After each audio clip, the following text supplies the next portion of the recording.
I don't know.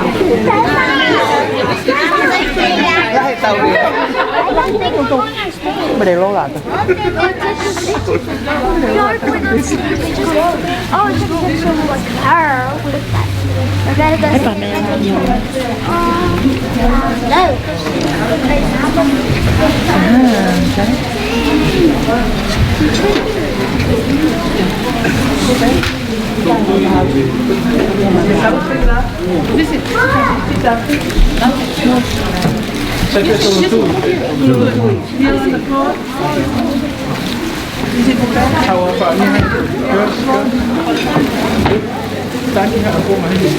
Girls, come here. Hello.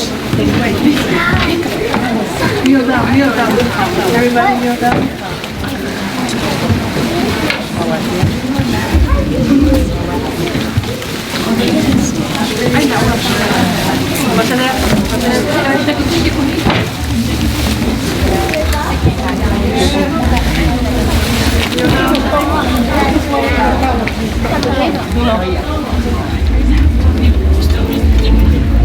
Tulau aja.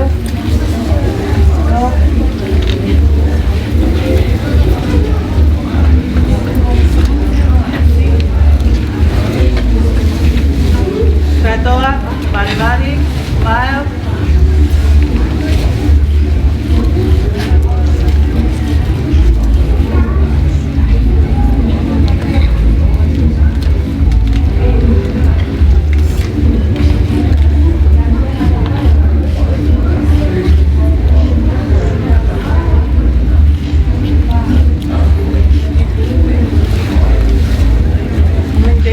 Dua.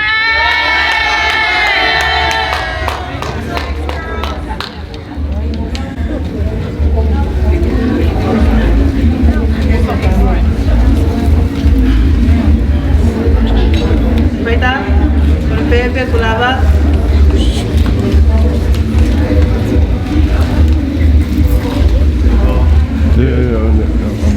Mapeu kai, kata ke whanau. Koe tā hoko, imisi hoko, koe komiti. Ko koe o kumite ngā rankuru, koe komiti. O kata ki mai ki ne mātu. All the kids, please, move back.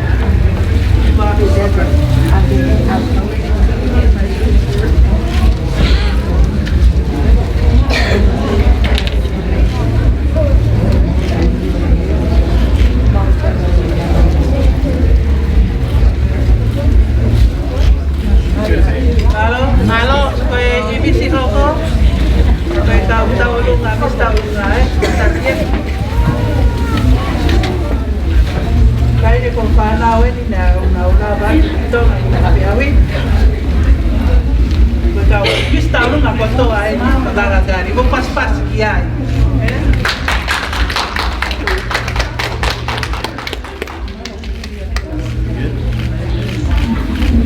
Hello, malo.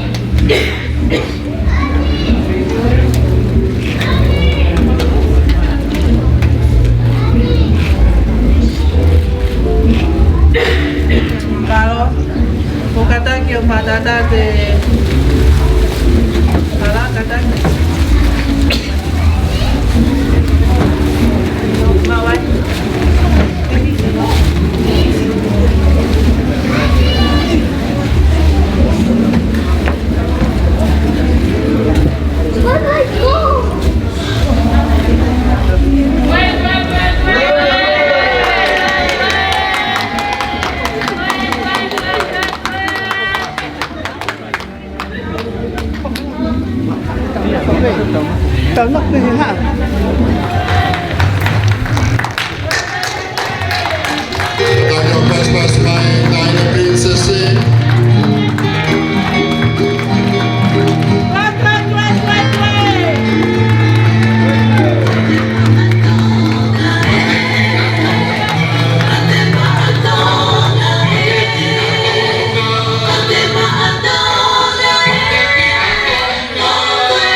dapat ke muka pai ni mua hei la fono kola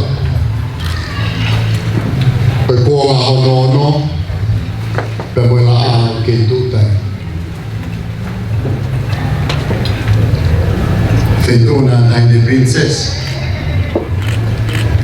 Angelika Lātūfuipeka Tuku'aho ku fono kola e fia fituan hi whakakoro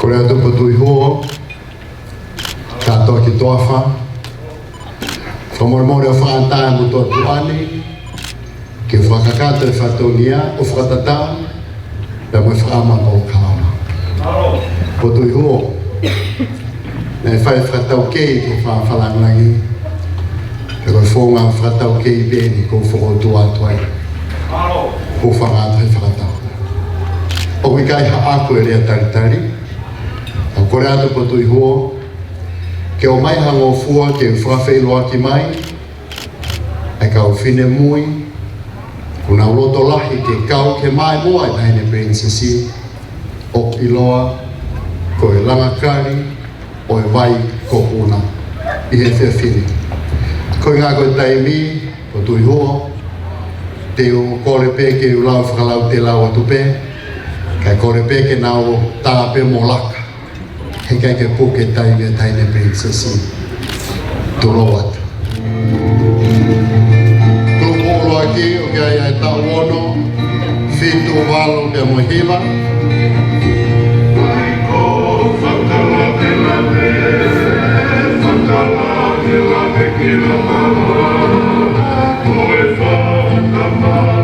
o gaya miska sanita sa kesi adiola o fefine o siukulu adiola ka mo sese adiola fine moi ko dia kune tau halo pele pe mo misi anesi whakalolo o fefine o tasa pongi whakalolo ka mo malakai whakalolo pena mis hola me piso o fefine o Maria Akanete me piso me mo feteleni me piso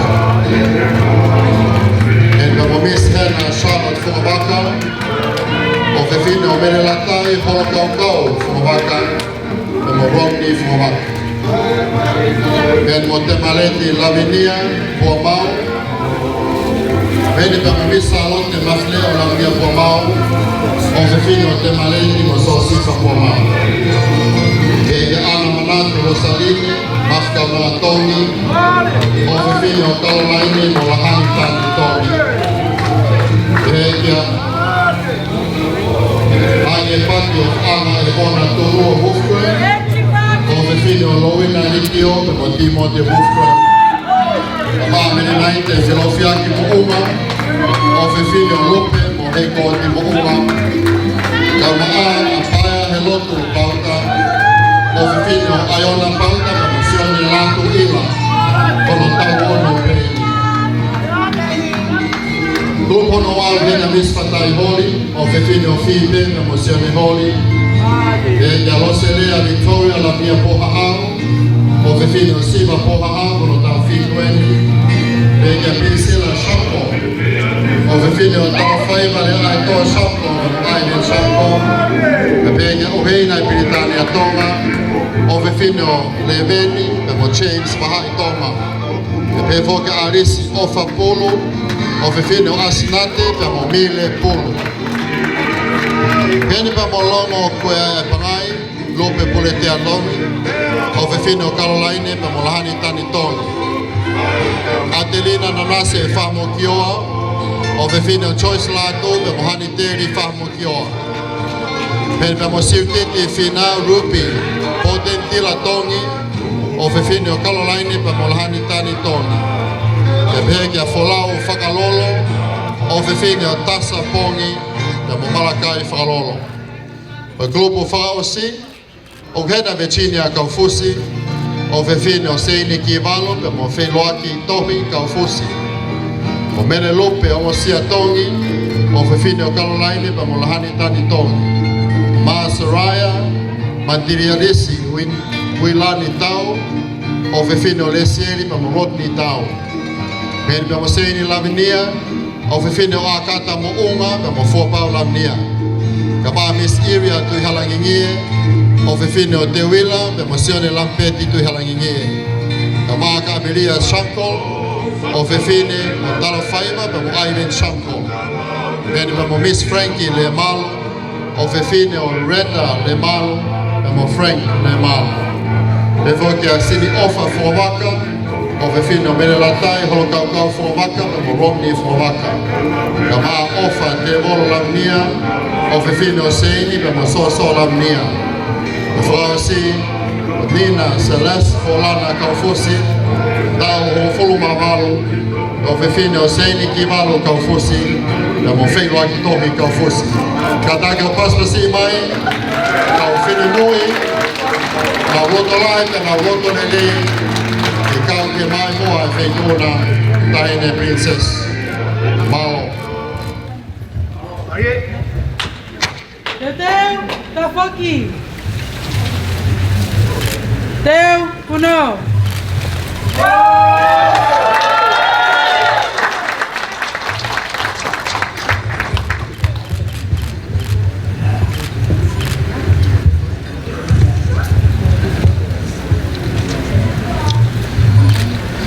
Oko fia tuku a whakapapa ki he tau tamai whakahewani koe o tua mafi. Oko ne mawhi ia e mea ko toa pe. Oko ona e maamani. Pea moe mo ui ko ia o tau mao. Pea tau lawe mo nuu wai. Ko toa i e whainga maari e ko ia. Pea tau te au sia mai a e fiafi whakakoloa ko e ni. O kore ke whakatulou atu he, kai o atu ha whakatapu ki e tau mua whakalaki o e whiawhini.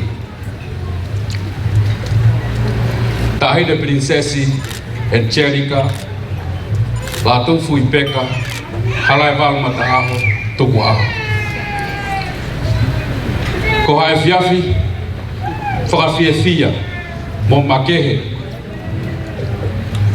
te au mau haka i he langi ko tau, he lau maaria rerei ai wheituhuna.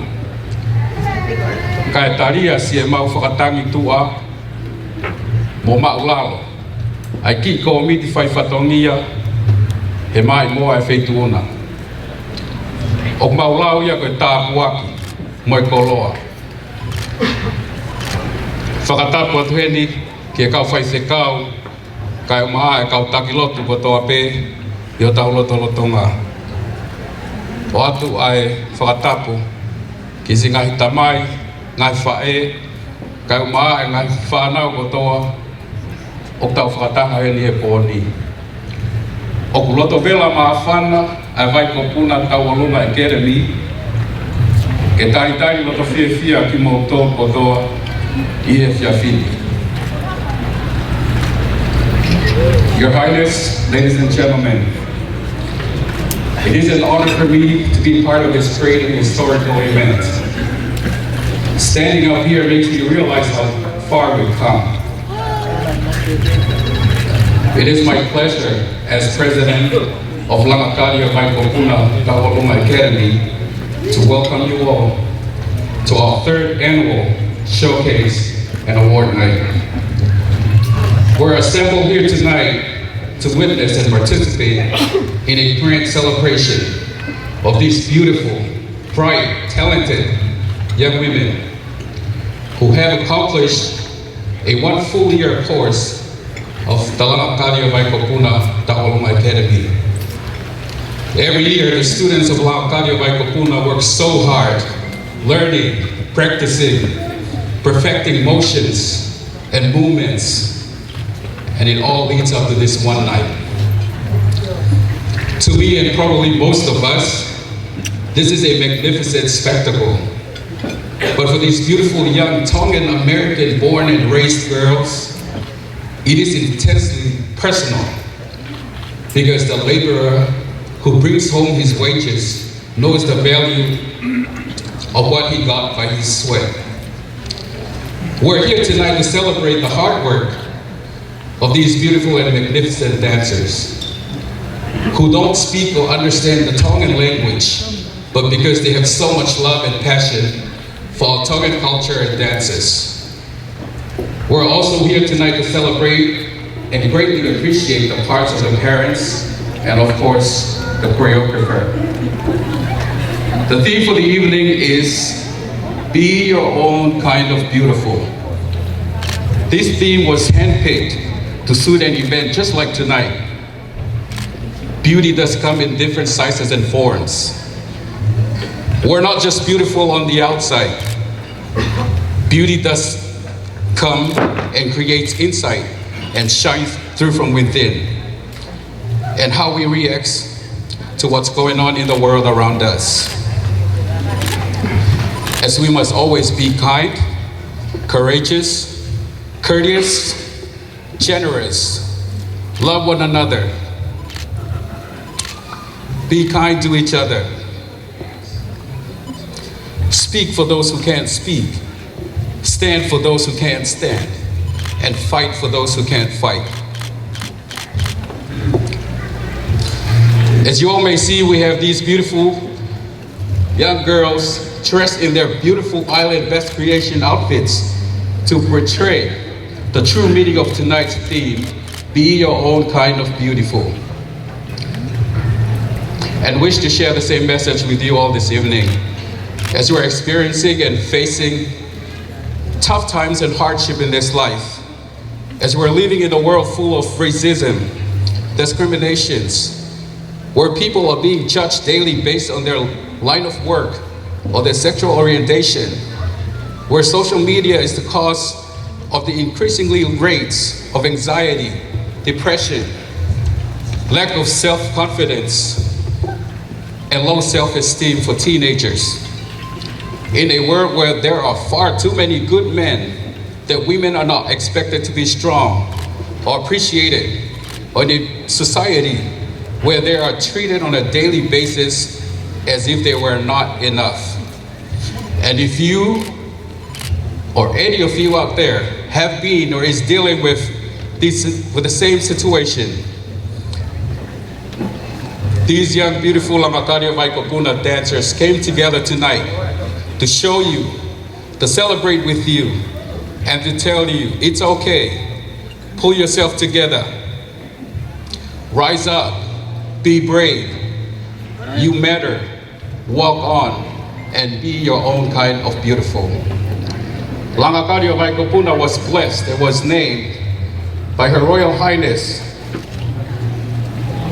Lātūfuipeka Tuku'aho in July of 2017. Since then, it's not only became a dance studio, but rather a safe place and a platform for our Tongan youth to protect them from participating and involving in all the negative influences of the world around them.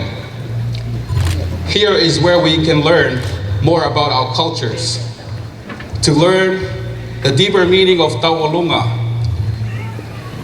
It is only performed by a virtuous Tongan Finemui. Here is where they can learn to become teachers and leaders, build their confidence and have higher self-esteem. The vision of the Langakali Puna is to teach and train our youth, not only to know how to dance, but also to be able to teach others and share with others. It's the only way we can preserve our Tawalunga, is they learn it, share it, and know it. Langakali Puna was initially started 35 years ago. It started with a dream of a beautiful, young, and brave little girl who grew up in the beautiful island of Tonga. Although she was only 5 years old, she knew, and she had a dream of learning Tawalunga, because she knew exactly what she wanted. With the support of her parents, she learned Tawalunga. She quickly picked up the moves, and right away, she was connected to the music and motion. She loved and became so passionate about Tawalunga that it became a second nature to her. She did not waste any time with her friends, and with the help of her parents, she turned her dream into a reality. She also wished to one day become a choreographer or a punake. She knew exactly what she wanted. That she not only wanted to dance, but she also wanted to share and teach others how to dance. Therefore, she put her heads down and went to work, and the rest were history. Your Highness, ladies and gentlemen, that 5-year-old little girl who grew up in Tonga with so much passion for the Walunga is here with us tonight. She's the reason why we're here tonight. She's the reason why Langakali o Waikokuna exists. It is my great honor to introduce to you all. She is known and proven to be the most wins of Miss Tawalunga ever recorded in history. Tonga's local magazine, Langakali, named her the champion.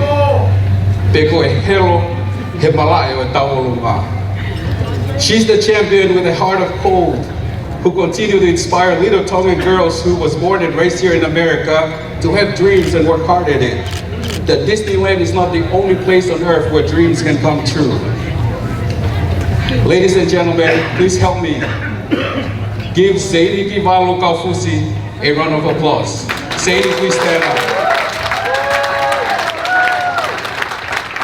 Thank you. Sadie has won as many as 7 consecutive years of Miss Tawalunga Junior. Sadie has performed multiple times as a guest performer in many, many cultural events, representing her family, her school, and her church, and in special events in honoring of our Tonga royal family. Sadie has put a trademark to her name that it becomes a household name and is no stranger to anyone. Because she won most of the Taurua competition, the Ministry of Tourism of Tonga personally asked Sadie to stop dancing, to give another girl a chance to win. Now, because she wasn't allowed to compete anymore at age 12, Sadie was chosen by Ministry of Tonga Tourism to become the first junior judge of Tonga Miss Tawalunga. To this day, Sadie is traveling around the US and overseas judging in Tawalunga and other cultural dancing competition. I've known and worked together with Sadie for a few years now. I have a lot of love and respect for her. She's truly an inspiration. Her amazing talent has blessed lives of many. Her body of work, as you are about to witness tonight, is nothing but perfection. In a few minutes from here, we will watch some of the most unique performances by our beautiful Langakali o Waikokuna showcase, as they will be performing to some of the original songs written and composed by the best Tongan music composer of all time, Her late Majesty Queen Salote Tubo III. Our first performance tonight will be a special item in tribute to Her late Majesty Queen Salote. And in the past, she has worked together with few chosen groups to help preserve and keep the tunes for her music, including the group Moimoi. The group was found by one of the greatest punake known in history for Halaevalu Tonga, Viliami Pusiaki, or Vili Pusiaki. Viliami and the group Moimoi put together the work for Her Majesty Queen Salote in production and composing her Moimoi Fa'u for the future generation. Tonight we're blessed to take on one of the original collection called Whakalawelawe, in tribute to the Punake Viliami Pusiaki. Joining us tonight, our representative from his family and grandchildren visiting from New Zealand to support Langakali o Waikokuna. I would like to ask Popua Fale Sperry, Milika Sperry, and Losaline Paula to please rise.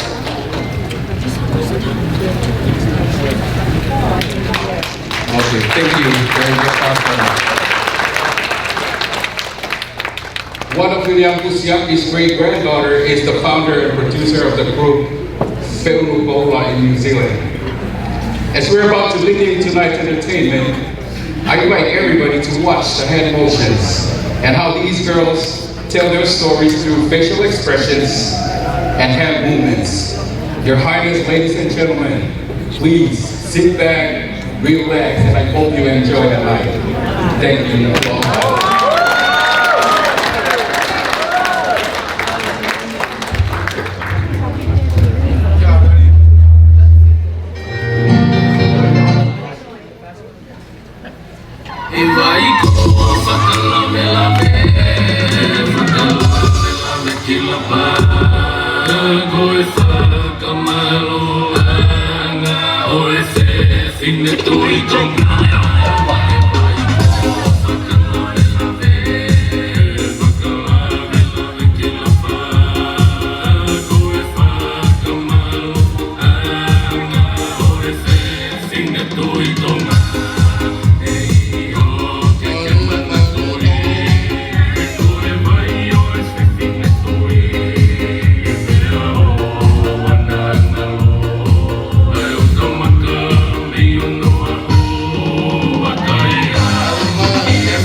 Uno.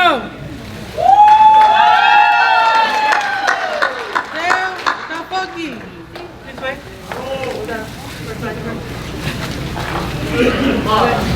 Kata ko te pas basi mero ai whanau, ai Langakali ai vai ko Puna.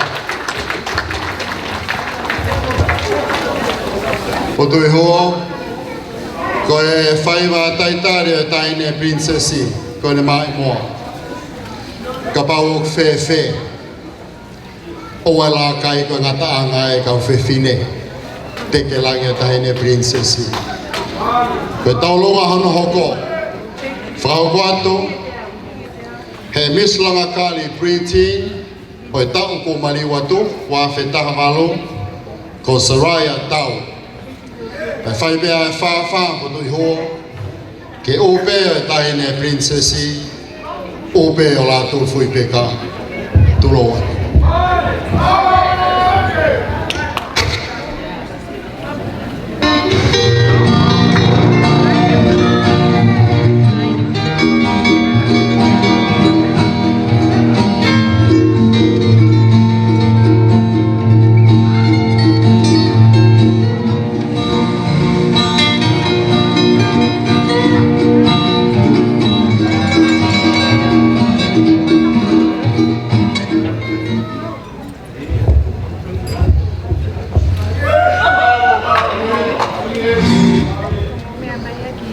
Tui hoa, mea e tahi neto ko Puna e Puna pataka.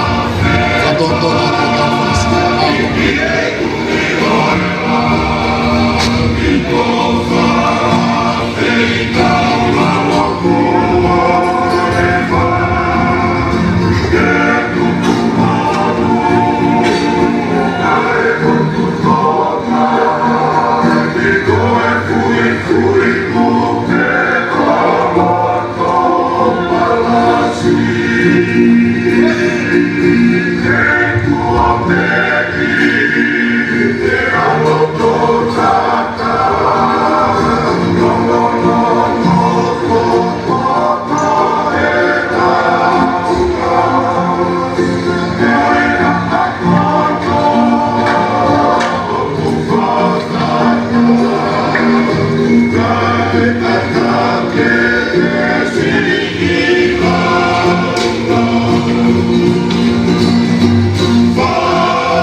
whamaloan Tuku'aho, tau mākātoa ki toawha, he mao e taimi, ke whaiha whamaite ke tahine princesi.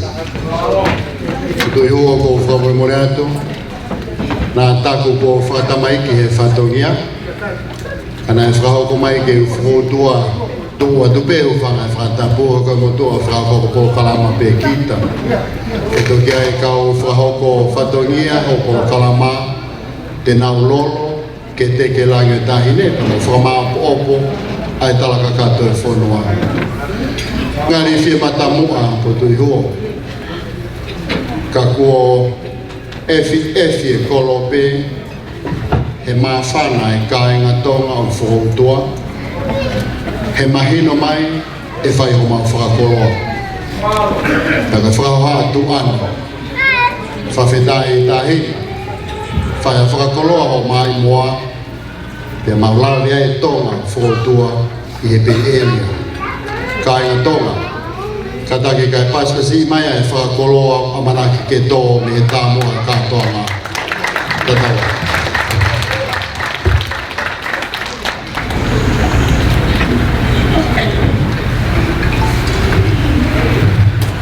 Moimoi hauta iua o umesi. O whawhia i a tamatotoma. Tapo mo pisope o whakaina mo halotu. Whatatu mo Tuku'aho mo katoa i toafa mo hamatapone. Whatatu mo komiti ka umaa ai whanau o Langakali o Puna. Whatatu mo ki motoro kotoa. Koe tangata i mo whewhine i whanua o Tonga. O tā whatata mai ki maumalu o Gemstone Banquet Hall. Kai ata moa o whanamarien i whakahata ku whia he tau ka whakata kono tauki i tā mai whaiwa tū whanua whakatonga i e whanua murini. O kōto mua tuku ha whawhetai, he o tua mawhi.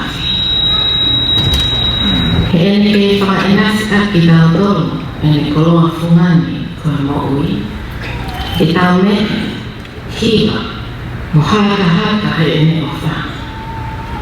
O kulau ki ai toki tāme, te ami mamo furu, le spa ki hono. Whai hono whakamāno, aki ai nafa whamomo moi haka. Whai hono whakamāno, aki ai mini moi miniha. Whai hono whakamāno, aki ai simpare pakihi. Whai hono whakamāno, aki ai simpare tatamu. Io maha mea o kumāna wa. Ke ne whai ai whakamālo hoia.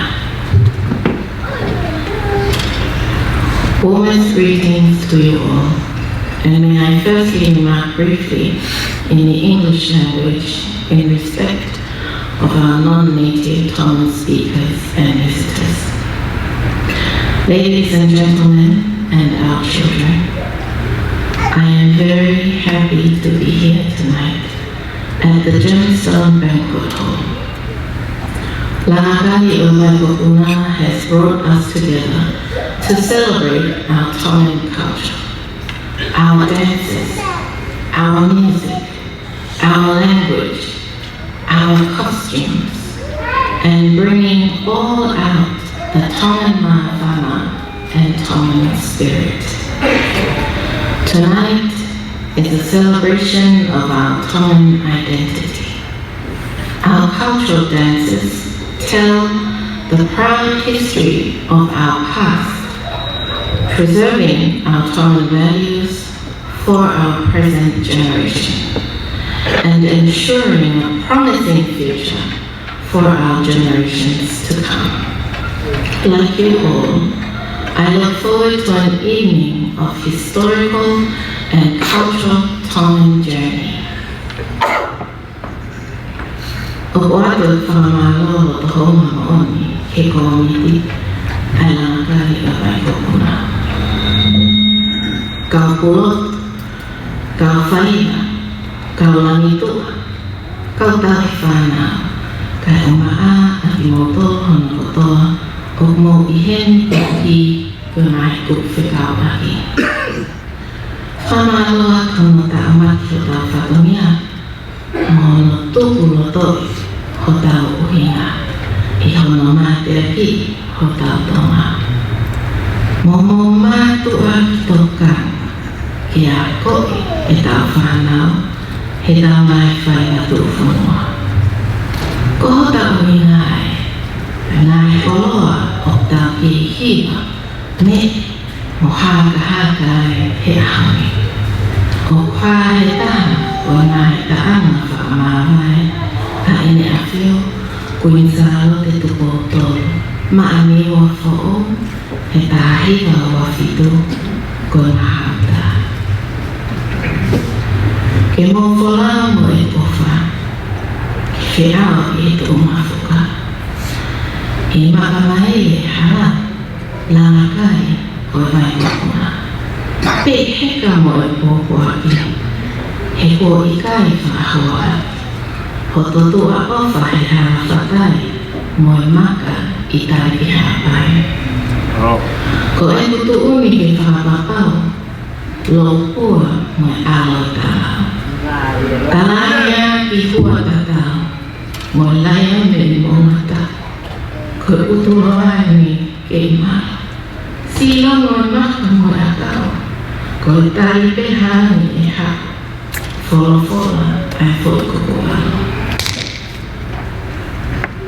Ko hana he lau maria o whai pahaka, o whakatataha ki tau tonu, ke tau manate ti a, ke tau ngāo e whakataha, i ono ako e tau whanau e whai a.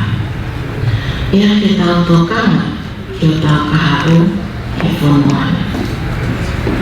Ko e whai la haka whakatonga talo me ono a. Ko hono tau mua ki whakaho e fua ki notu tatau mo ho eki. Ko uhi ko e tala katonga na la he whonua, ne whai pēa me loto a.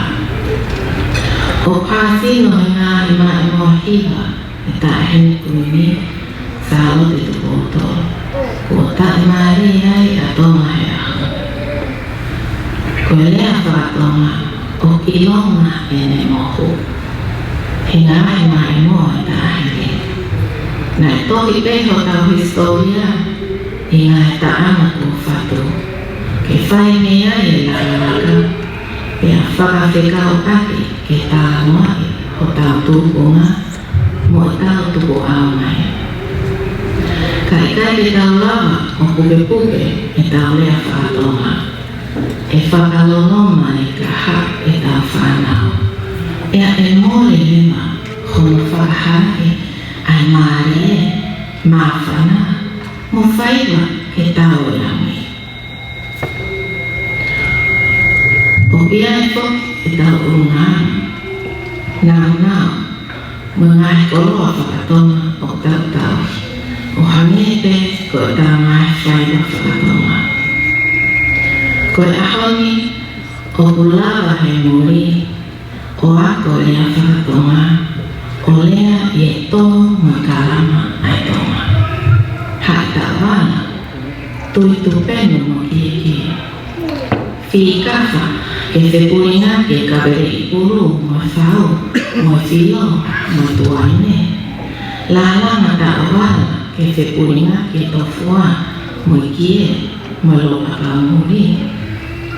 Tufunga i me sini tono puaka o whai. Ka whewe e tā whai wa whakatonga. Ika, koko e te moa o kuta sino tono e whai wahaka. Koko e te moa o kuta lapa e maari e mo e mawhana i he talawa o haka ke whenapas lere e haka mo e tāna. E a ta whaiwa ke tau langi. Ko e kuonga ene o moria a e tau tala tu whakaholo. Pea ko e kuonga to tono ene ki tau puke ni mai ai a mata e koloa o kuni whakaea ko e tonga ki tau tono. Kaya Tonga, ko ngā kolo fufu wani o tawa koe he whaiwa. O hanga he tawa ko whaiwa, o whakata hae mai ki tau tolu, ko i kakai ki tau whakahoto o tau whatonia he whaiwa. Aki no whakaha o tau mai tale ni ti haka mo i hiwa. Ke tau hiwa mo haka ki a hiwa pe e taha, i hale o pe e taha, mo tui e te inga pe e taha. Ke ngā au e whakataha, mo whio Moimoi e Puna ke, kau lani tua mo i kau whaiwa. Ko i kau whaiwa, ko pāo ki nā mao, halo toto mo tāna fua. Ki e Puna ke, he o whakahaka tāna, ke hoa maari e mo e uhinga e pahotaha o haka. Tau whakaapa, he koe whaiwa haka toanga whakawhiewhia, pia ke whakaholo i ilo. Tau mamahi ho tau kolo Tuku'aho, pia te lau kau mo pole ai. Tau wako ai ke tau matakakai, ilo kita pia ke te apasia. E hawa tau o taimi mo whakalakalaka, ko lahi ma o hala ki e tāna e whanua. E a upuri lewa e mo oni he tau tae tokama. O kutupu lewa mi ai, ai lahi o e he. O mau inga mi hoto kita, e tau lele i whakaluku fua. Ko o stohi pe tala ho tau whanua, ko e ka pata ki o tau ka ahamo. He ngāhi mai moa la a ko o ma whanua. Pea ko eta tolo ai. Ke tahu ke mo ui. Mari mo tuuloa. Pea le pe tonga e pea tonga o tutuhua o whāta.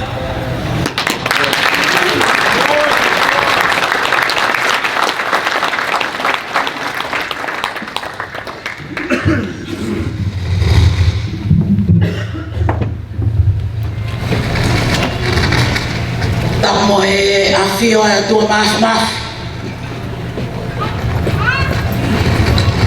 Ai au kone tufa e tale ni ti. Pe tau lawe monu ai. Tap mo e tahine. Ko Princess Angelika. Lātūfuipeka. Halaevalu mataah Napua-o-Kalani Tuku'aho. Tuku'aho tuku ke uhu whangatu he. Kata ke whai a whawhetaia ai koloa ko whangumaringi mei falela. O moni ai mai moa. Fusita nai whakalanga mai. Afa pea kolaki. O puaka i he ofa mateak. Pea sino he mawili aki. Ko e Langakali o e vai ko Puna. O ku whakalanga mai. O hunuki i he ikale. Ke ola. Ke alaha. Ke ngangat. Ke manong. Kai sino e mea. Ke taunga sino e hako tupu o Tonga. Ai tala tupu whaholo e whaiva moihiva kai hirio ai kawei kou la Tonga. Whawhetai e mau koloa Whawhetaya whaitawala.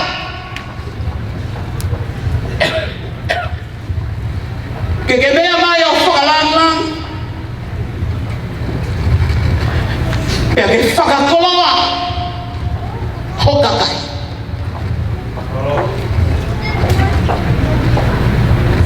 Koe fufu ma matai koloa. Tara manoa. Ke mai moa te kolope. Koe hui koe hawa Tonga. Pe moe whanua. Ke whamanu ia. Mo whakaola o tuputupu. Koe maulo tu ia. O tui huo. Leve mala.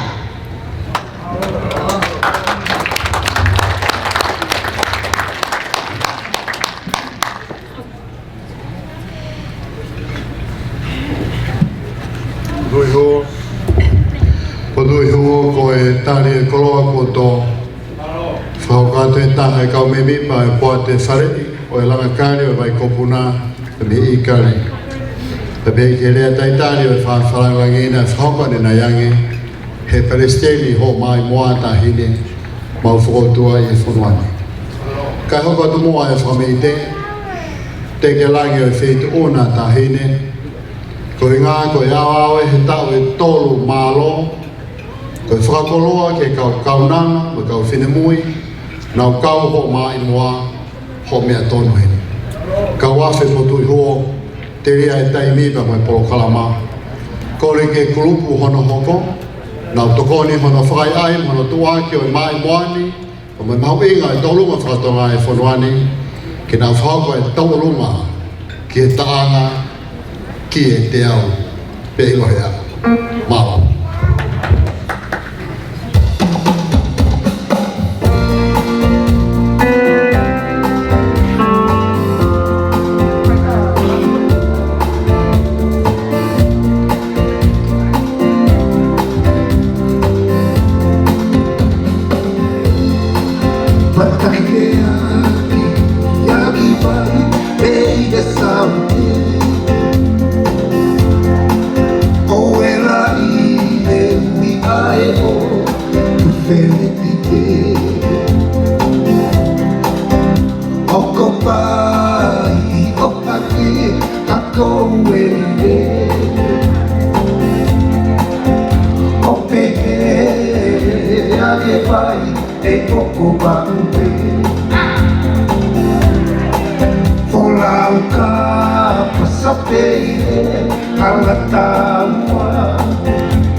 Tuku'aho.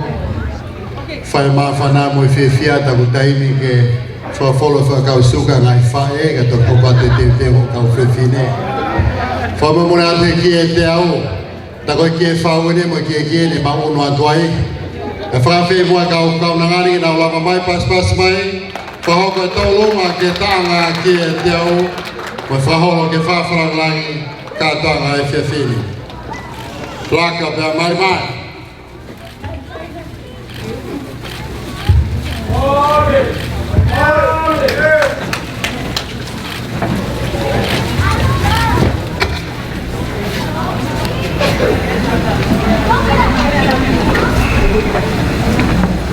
I named the art of the Ulama group Langakali of Puna, with the vision that it becomes a platform to develop, to nurture, and to define the arts of Tongan dancers in the USA.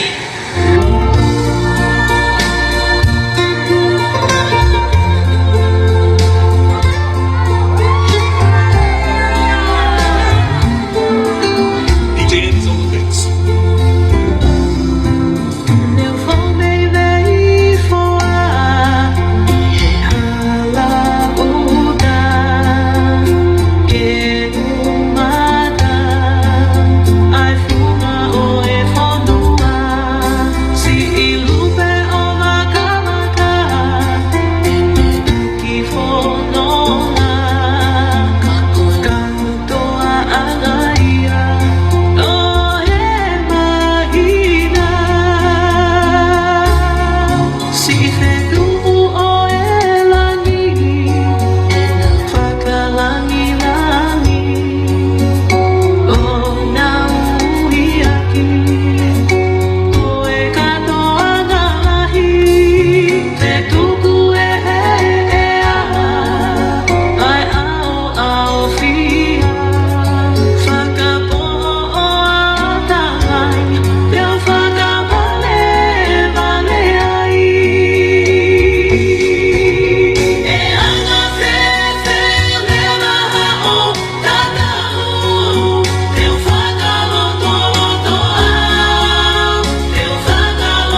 mo to pas pasi mai kau fine moi.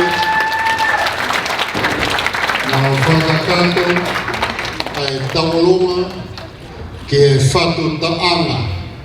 Frapatonu ke frafe falangang yo kune mea he katoanga e fefeni. Pena moha ki te au aina ni wharewe ai tau toki inoa hea ai toena toki talanoa.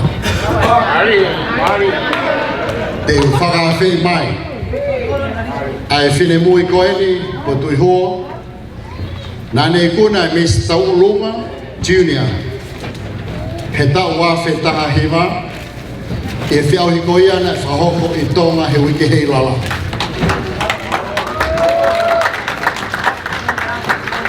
Mea i pehe taha hine koe tau kotoa talo e kamata mai moa e whituna pe moe lele atu a sei ka melonga i whanau o whakauma maari i o mai moa o popo ke wiki hei lala i Tonga. Koe whine moi koe ni ko a resi pulu e taurunga atu ki e taanga koe lofia. Kau tui mea i pehe tahi ne whawhalanglangi pe alau ilo kai matanga koe whatu lakalaka ini kai talunga ka moe Langakali e vai ko Puna tahine ke haka i taurunga Miss Taulunga Junior tau wafe tahi wa aris pulu pas mai.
malo atu te whine mui koe ni, a lisi pulu.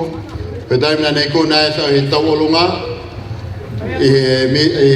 Te tauolunga koe ni Tongana ne kei tauono pepo tui hoa. Pe ko tui tau loto taha e whiawhini, he nei kuna ai miss tin tauolunga e tau wawhetahi wa.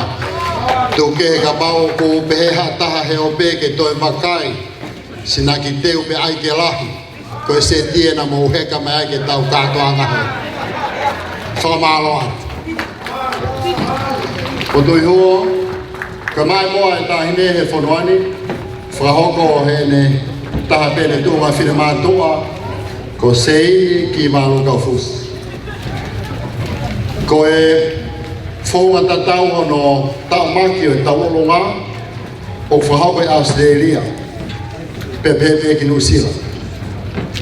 E whiawhine pa tui hoa, o kui hene taha e kau whiwhine, ko e whine moieni, lava mai pe me Aotearoa. Ko e whawhawhonga mai o e whiunu Koula Academy. Ko e kulupu wako tau olonga pēni, ka mono puke o e whaiwa whakatonga i New Zealand, o ku whahoko ea he o Puna o Tuila, ko Amerika Musiaki. Ko ia e Hawani, o hene ai whine mui koe ko Losaline, Lolohea Ula, ko o whiwhine eni o Vesnia, e mo whao ne lua Ula. Ko Losaline ko nene mai me waunukunuka, me hunga wawa, me namo lahi, me kotu hapai, e pepe ki no muka, fotu hak, pe mo fere ai mea, fere mea. Ko ni tangata iki, pe me kano o upolu.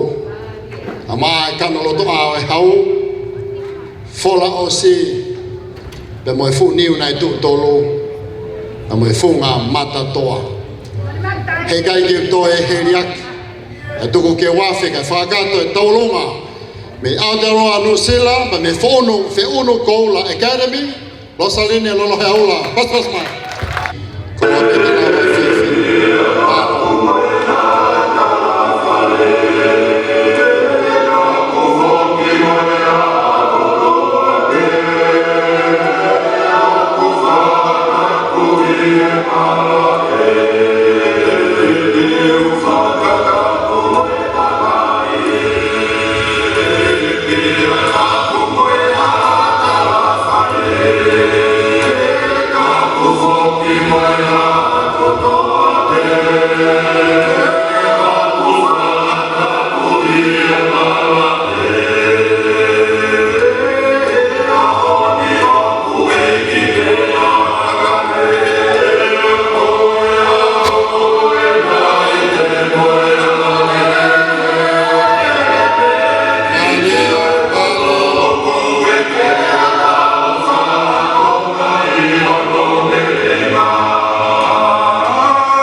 all the way from the land of the long white cloud, representing the Tuku'aho Academy to represent Aotearoa and our community into New Zealand. From our atu ki Losali Neula, kay ngata pe no whafafonga mai o Tuku'aho, o whafafonga mai pe o tau kāinga Tonga, me New Zealand, ke whepopo waki, o mai moa koe no mea e tahine. Whainga mai reka ni po tui hoa, ko i kulupu ene alonga I whanau I ki taha I mai moa I tahine Langakali e vai ko Puna. Ko I kawhine mui ko ni he tau nima, ono, fitu mai oho oho, walo ka mai hoko hake. Kata ki o pasu si mai, the pre-teens group, they're gonna dance to the offer me Pele Hake.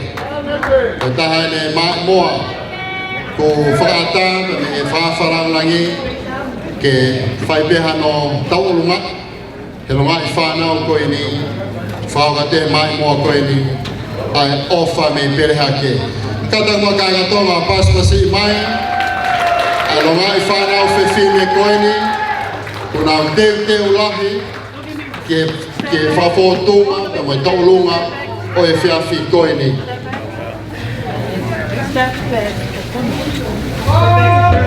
Hange ko e whatau kei ane nai patui huo, ko konga lahe o whanau ni o kai mahino I lea whatonga, ke te nau lea I he tau lea whatonga. Ka hui ko mai mua koe ne tahine o hui ko Langakali, whai be whinga ki a koe ki nau tol he tau olonga, to hai me ilo, na whai atu tahine, lawe pe mana koe I ho lea tu whonua, ko I ngā ko tau tonga ia, pa mai identity, nai mea kia e whetuna ne nai ame. Ofa pe me Pele Hake, mao pe o mai, malo.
Te upuno.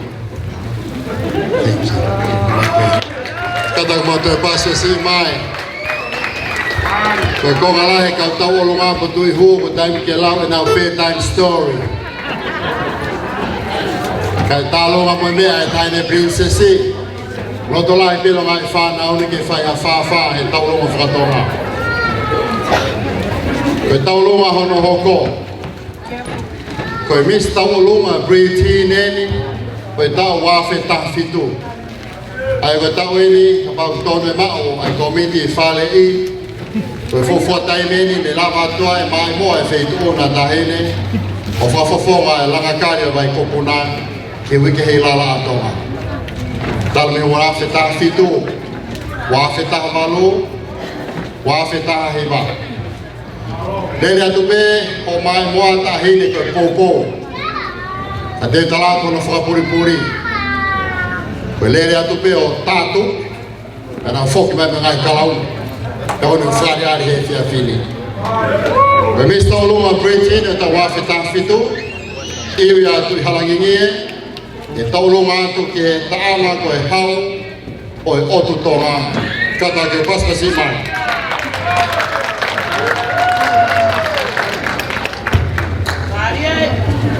Puna. Ko fe fine tau lunga o ku a company ha ke ia he Puna ke tula fare ka ku ka ke ma hata ha pe ko la ha ka pe fine ko lo hea to mai fasi ha o to ma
Area tu halangi ngi ko Miss Pretty ni tau longa i tonga whakakatoa he tau wā whe tang whitu aku ai ko ia kha mai kai matanga ko se ne ngahi whae pe ni nau toko ni he whakawere vela ko to ko mahino mo fua pe ko e ai aho pe he ni pe vale ia tam ko se ngai whae pe na area ko nau toki pehe ni peka na isi nau kuonga tau pe nau tau lunga he hopo ke asis mo whao ni waka na toki waka Sergei ko tau lunga hono hoko e kole ke Miss Langakali team ko tau wafe taha hiwa ko Virginia kau fus ke ne whahoko ata tau lunga ko ni ko tui hoa ko ofe fine penu e Puna ke sei ni ki valo ka fos ka tene whahoka e tau lunga he hoani ki e taanga ku iloa ko e malingi e whangu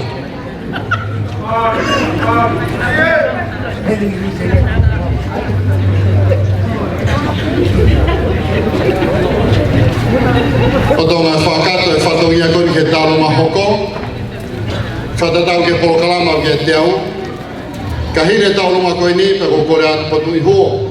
Mo katoa ki koefa. Ke afe mua e polo kalama. Whahoko mai o koe ai ilo whamomoko e tāhine. E whenga ke hiki. Kai kore ke tangata ko ona e DJ. Ma toa ngai o tau mea rea. Ke tuku maa ngai uka mea koura. Ke ngā unu kai matanga. Whai beha whakatonu. O tonga hiki ilo e tāhine. Pastor Sifa mo tālunga hoko. E tine o kau fusi. E taulunga atu ke tāanga. Maringi e whangu. Malo.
tini a kau fusi, pa mo whau ka te taulonga koe ni, koe Miss Langakali tini ne ta wā whetaha hiwa.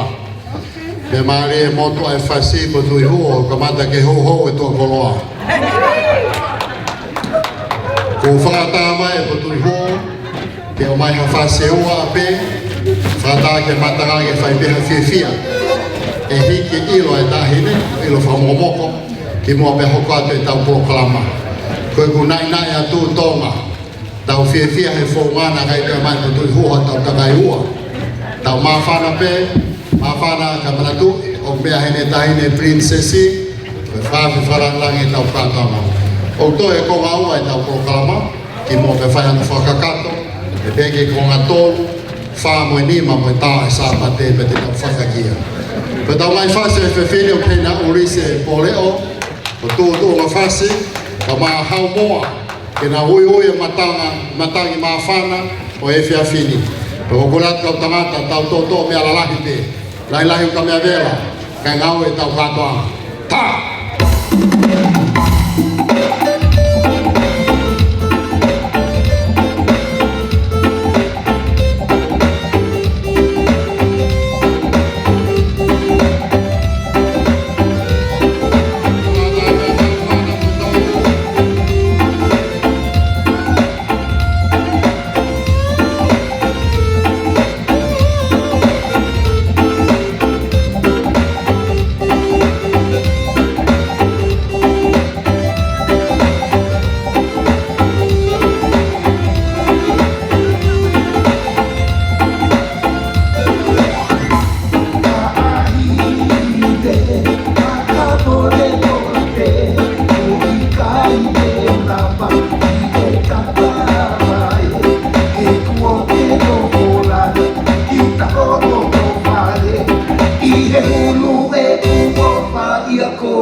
Langakali Britanian ke tauni tawa fetahiva obuhen ya anatom ke fauka ta fofo tauluma ko e ko nga honoa o fa me ite mo fa ali showcase Langakali vai ko Puna ke tauluma anatomi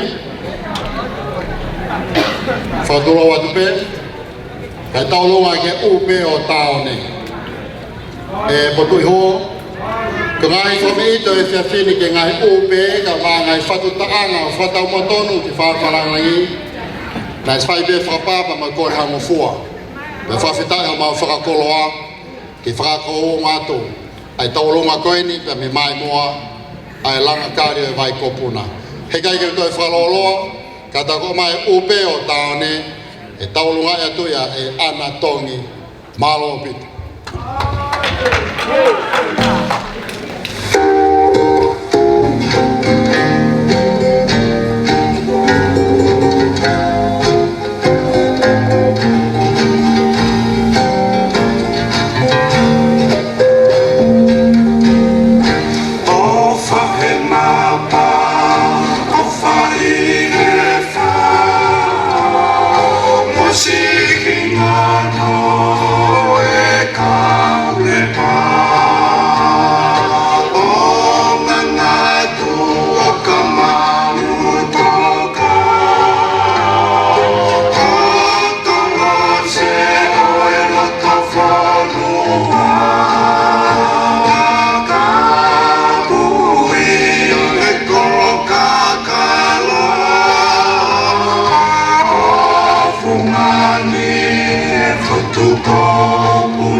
Kia ana tongi o whiwhinene o Kalalaini ka maana i tani tongi.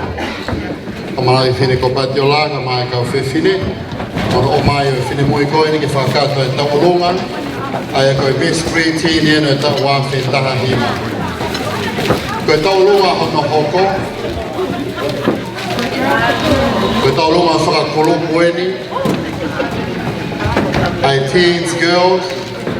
Ai au pia e longa i whanau whiwhine koini.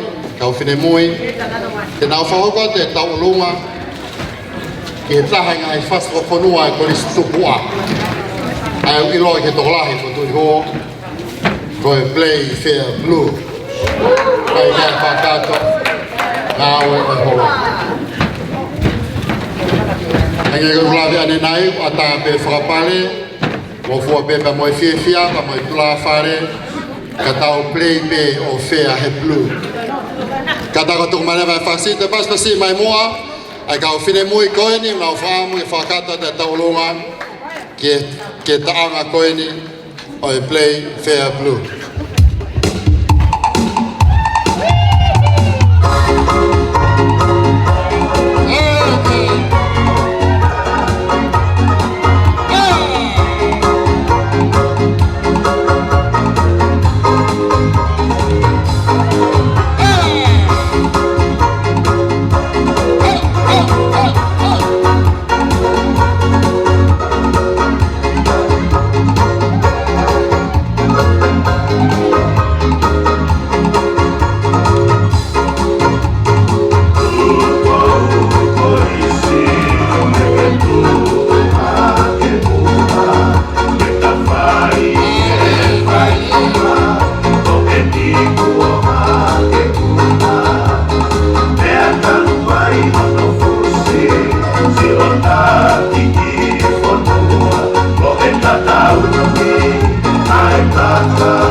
Koto maloa ke kau whine mui koe na whakato e tōluma ki he whatu koe a koe play fair blue.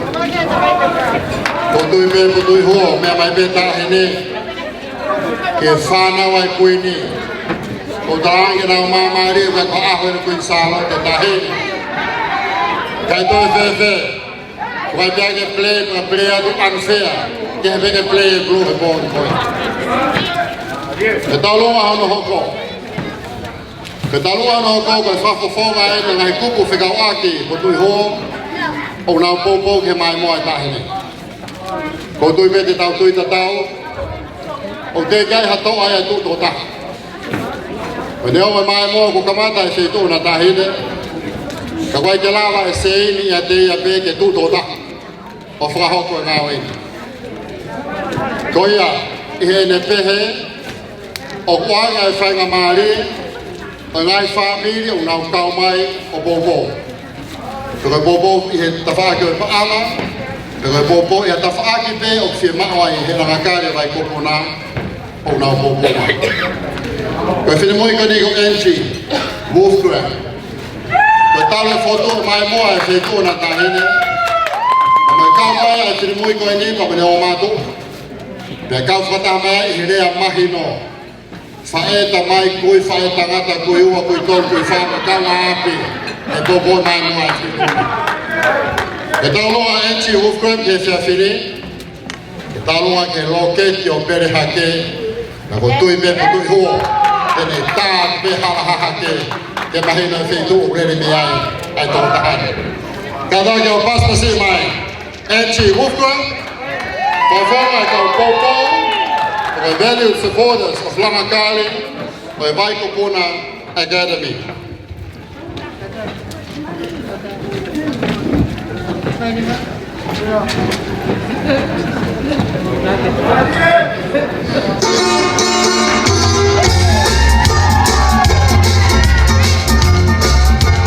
Halaevalu.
te pas pasi mai Angie Wolfgram pa mo taulunga ko na whakahoko atu.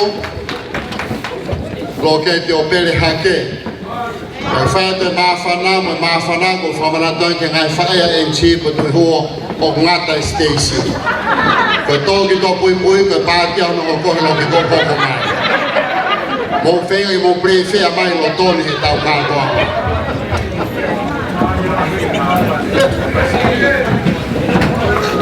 Koe tau ronga hana o kōpa tui hoa. E whakahoko tui ahe ngai whae. Pea ko tui mea who'o ke tō ahe. Ka waia ka klawe ane nai. O si whatau kei pē tahi ne whawharangangi. Ka une me i te pē ke whakakate po kalama. Hange koe koloa ko tō me tāhene. Koe mahuinga ho tau tonga pa moe taulunga ke puke puke. Koe longa i whanau puke kau whine mui na whauka taulunga e whiawhini. O kei o hake moa ko.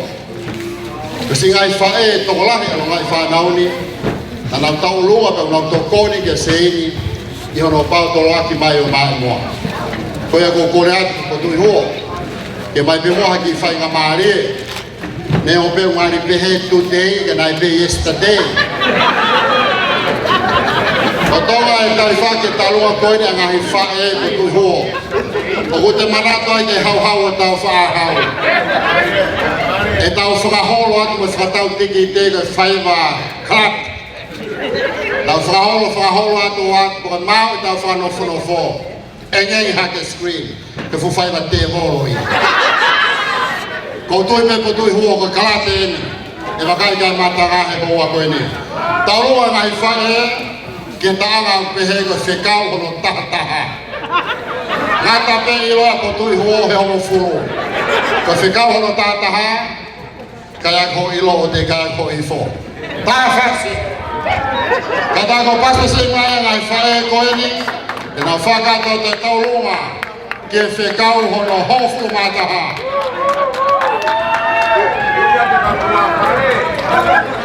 Ko kore ake security ke puke ngai hoa koe ngofua tu la whare ia. Tok tu la whare o sa katoa ngā, ka tu wanga ki whainga maari.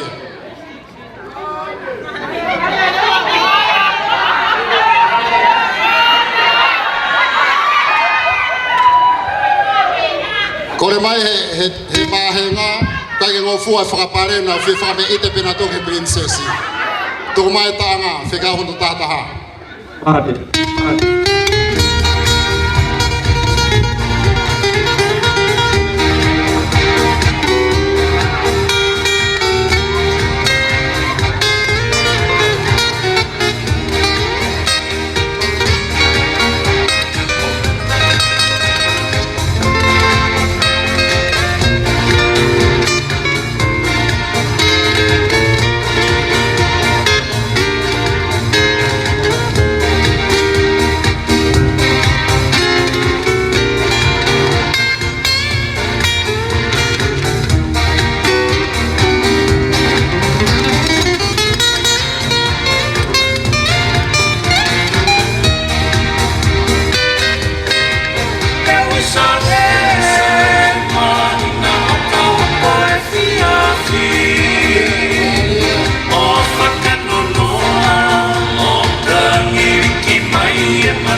te pasasi ngai whae koe ni.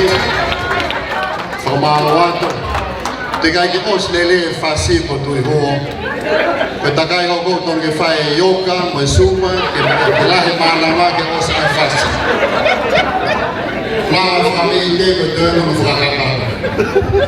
Pe tāloa hoko, pe taulunga whakakulupu, ai koe promo team yen. Te nā whauka te taulunga ke whatu koe mawhi whakapoto. Ka hire taulunga koe ia, ko kore ato ko tui hoa, e whenga ke whakamāpoko mai Napua-o-Kalani. Ka hire taulunga whakakulupu, e kore rewa ke ris taulunga tīne tau awhi tanga whitu ko nina kaufusi, ke le whauka taulunga whaos, o showcase koe nai whahoko. He kai ke ngata e polo kalama.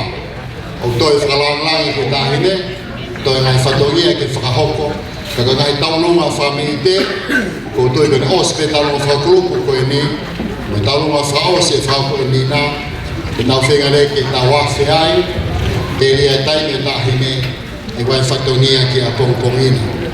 Ka kore whaosi pe po tui hoa, hange koe whaamu na whaikia e whakatangi pa mo whima tamoa ke tāhine, nai ha whainga maari e ki mua pe ose po kalama ke whoake ngai pare whakalangi, e kau whine mui, ke naui kuna pe mukau mai, ke Langakali, oi mai po Puna.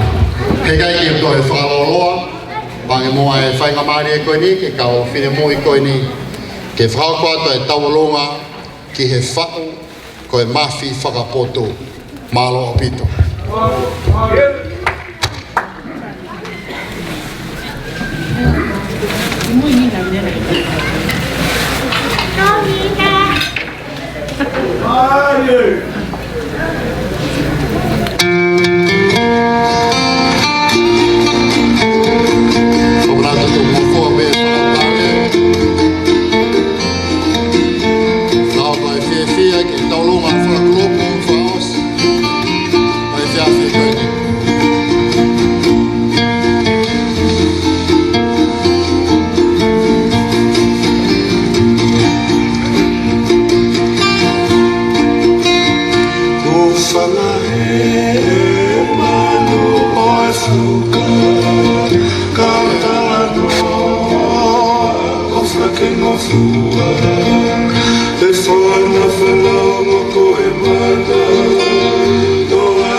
Apa apa oe nau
Puna, thank you. Whamalot ke kau whiwhine koe ni ono whakato I tau longa.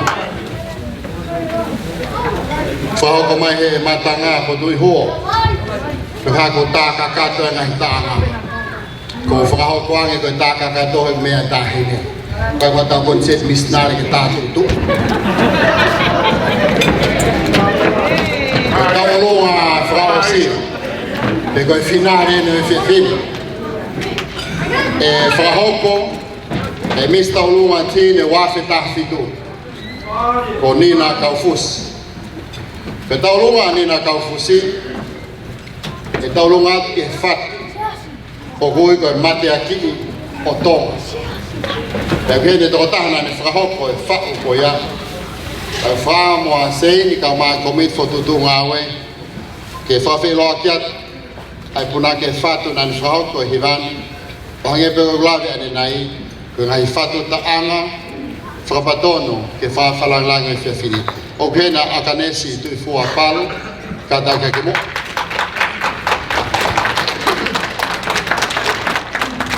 Ko tahana ni whahoko e whau koeni, o kui koe mate a ki o Tonga.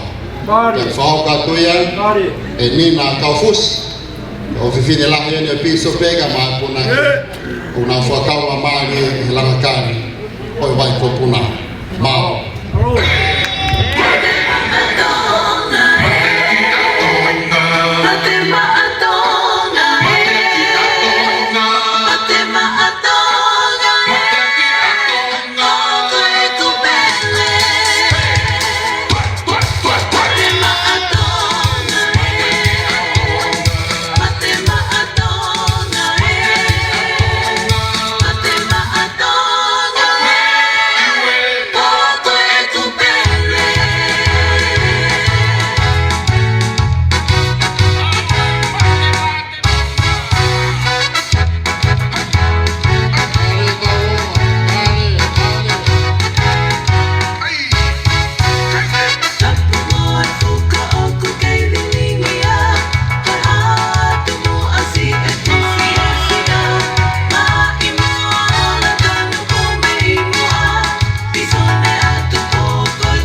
na kaufus.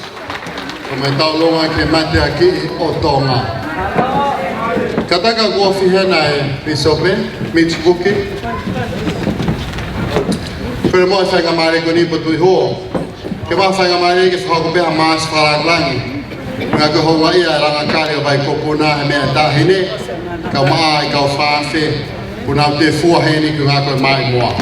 Kore aki a tunga moa tau whasi maasi. Ko kore ki a Mr. and Mrs. Mitch Buki. Ke mo kātak moa taki mai tau maasi. Ka whainga ngāu e komit whatotu ngā we ke ngahi recognition or awards o naki ke whakahoko. Ka whātāme ke tau ngā kotoa ke nau kau maasi o e te awhiri. Paula.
Moimoi. Kalau lagi musik kau main tahu masih, kamu kau main pas-pasi.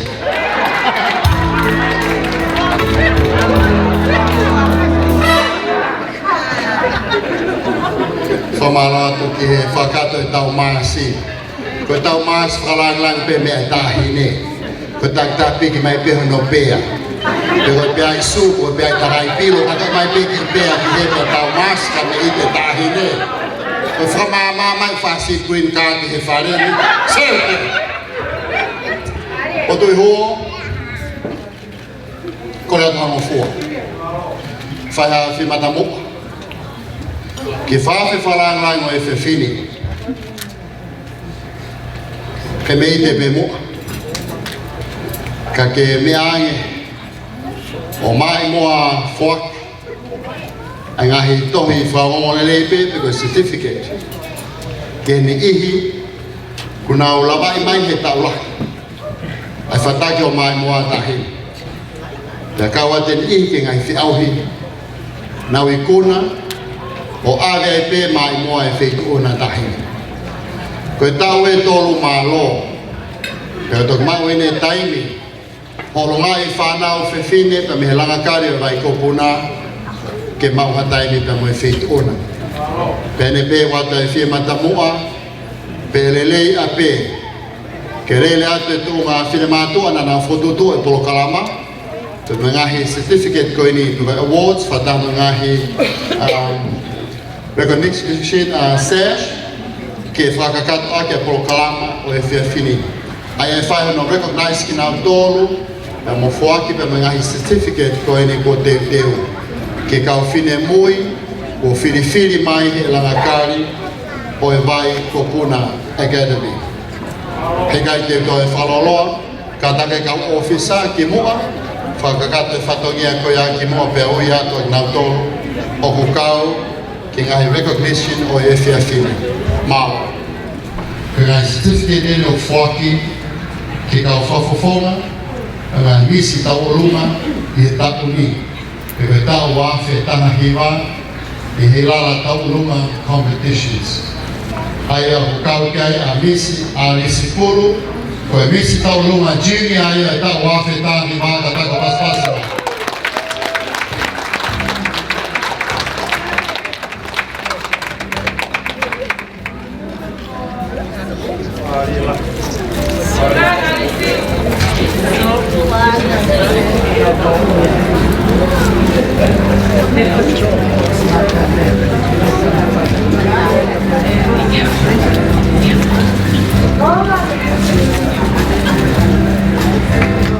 Kada kau terpaksa semai ambil school, misi tahu orang Cina waktu tahima.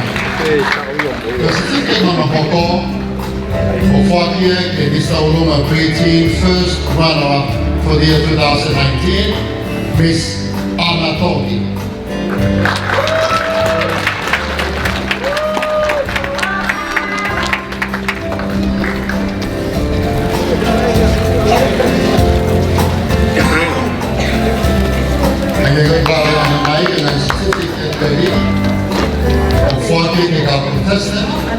For Miss Tauluma 2019 and the Hilala Tauluma competitions in Tonga. Kaya ko si Mai Anatoli. The first category Uwaki, kaya Miss Tauluma team first runner-up for the year 2019, Miss Virginia Kaufusi.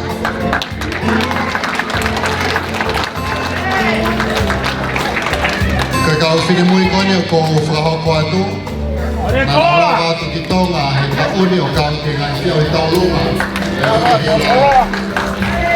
Nā i kūna ai e Miss High School, e Miss Taulunga Junior, the first runner-up, e Miss Britina Anatoli, e ko Virginia Kaufusieni, the first runner-up here, e Miss Taulunga Team. Tata o te patasi whaosi mai, Virginia Kaufusieni. Kaya certificates ko na poko o whaki ke kau contestants na naukawa te ke whiau he Taulunga he tau wawhe Halaevalu o tonga kātoanga wiki he lala ki Tonga.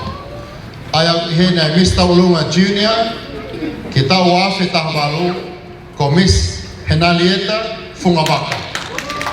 Kata ko pasta sima.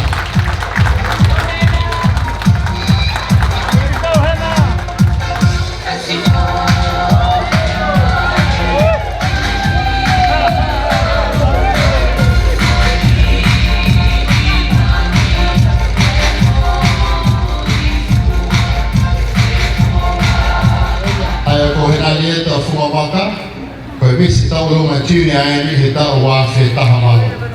Tata ko pasasi mai. Ka me tau wāwhi taha maru ai pe, o kene misi Langakali Preteen e tau kuosi, ko misi Soraya tau. Soraya tau.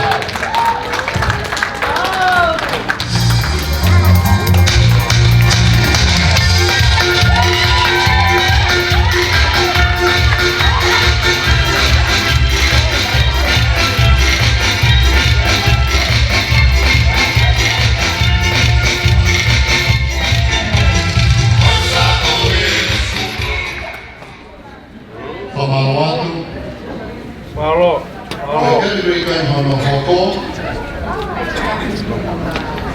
Koe ngai certificate ele o whaki ke kātau runga na nau kawatu ke whiahi tau runga me sei lala. A mis tau runga he kātau na me ke lala I Tonga e he wāwhi tahwhitu. Koe mis tau runga Preteen for the year 2017 na ikuna e Miss Area tui halangi nie. Kata ko paskasi mai.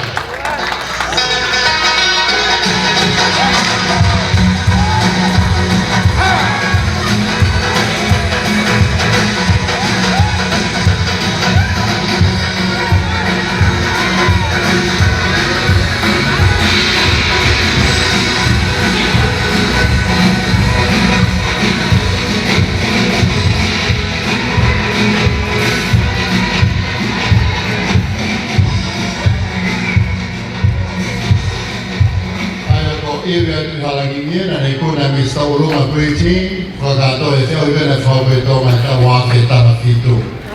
Tata ko paso si whaos na I he tau wāwhi taha whitu ai pe, o whaka certificate koe ni ki tō taha ko Miss Nina Kaufusi, ko Miss tau lunga Tīnia o e tau tatau pe koe wāwhi taha whitu. Kata ko paso si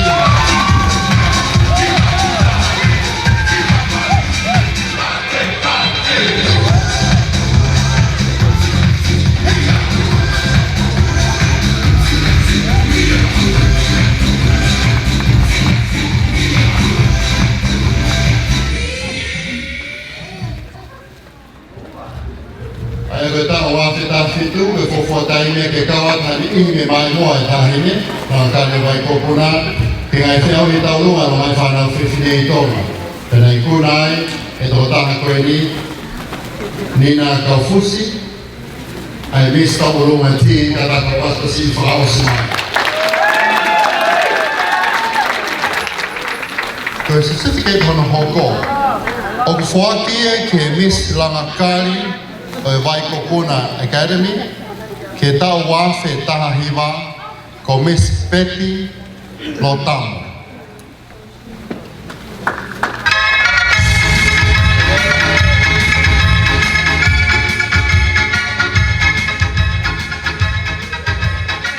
Whamamore ato, ta kua ki mai ai tō taha koe ni, ka mokata pe mua paspasi mai ai whine mui koe ni, na loto lahi ki ni whawhawhunga e mai moa e tahine, ke whiau hi Miss koe ni I Tonga I wiki hei lala. Koe certificate hono hoko, o whakia ke te ngau tolu ne kau mai, ki he showcase tuna Langakali o Waiko Puna, ke tau wāwhi taha hiwa. Aia o whakia, ki a Miss Losaline Paula. Tēnei nōsira.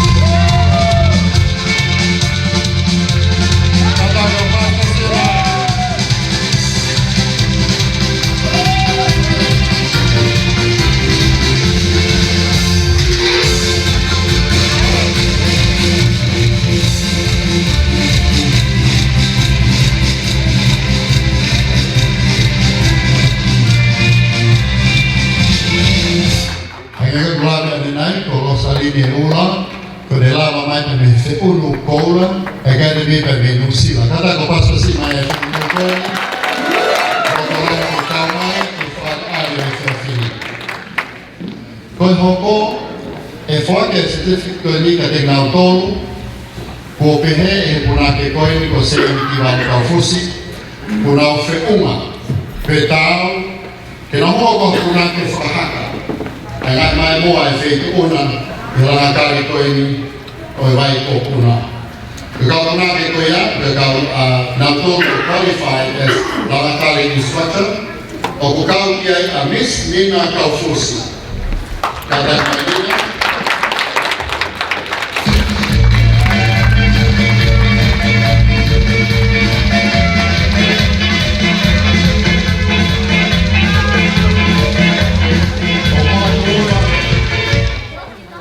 O mātou ngaha no Whiriwhiri a kina tōra kau sini Moimoi ni, tane pōto I haka ka mai tau ki, ki tau tau ma whātou ngā whatatau, ki e maki koe a seini, ki walu Kaufusi, pe mone poate whale I. Ki tua nina Kaufusi, o whāti ki tō taha hoko, ko Miss Virginia Kaufusi, a certificate as a qualified Langakali instructor. Kata ko pastor si Maya Virginia Kaufusi.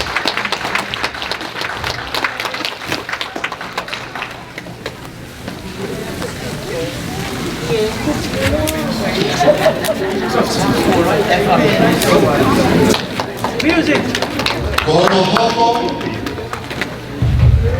ke tenga tolu, ko pehe e seini ki walu Kaufusi, ke hoko koe totaha, Whirunga ke nea koe a ngai tau urunga.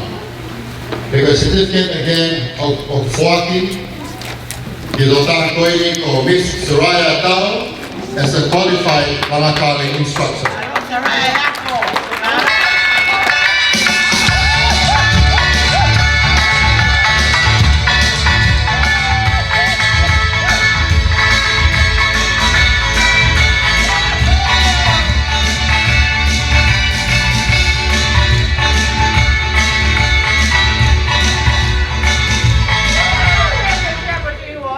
Lawawi Soraya Tau ki le tahana e ki, o minga kawake Puna ke ki hoku kota whahat. O whao si lewa ngā certificate whalangangi koe ni ki whahaka, o whakia ki a Miss Halaevalu Tongi, a certificate of excellence as a qualified Langakali instructor. Tēnā ko kasi mai mua.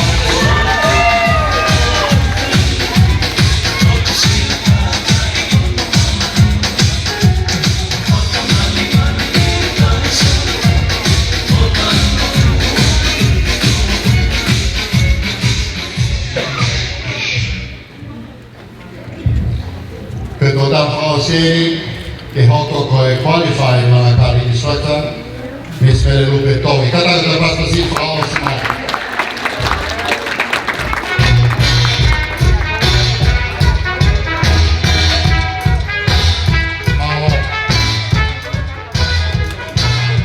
At this time, there's a special recognition to acknowledge a Punake's services and legacy. And tonight, the Langakali o Waiko Puna present this certificate to the late Punake Vili Pusiaki. And tonight, the certificate will be received by Waipupua Sperry and Milika Sperry. Again, you're going to receive the certificate on behalf of the Fe'unu Koula Academy. Kata ko paspasi mai moa.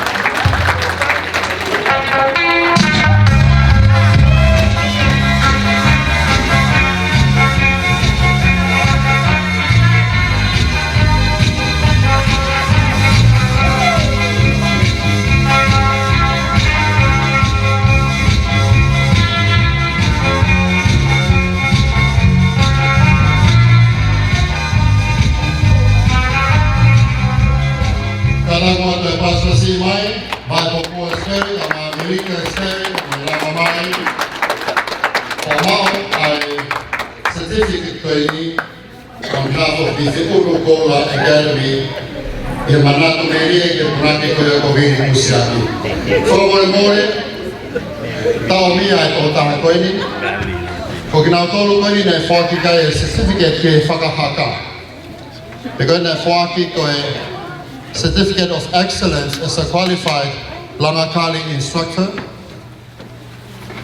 The last one will also be presented to to Miss Area tui halangingi. Katak mai area o mau mai a certificate koeni as a qualified Langakali instructor. Katak o te pastor si mai.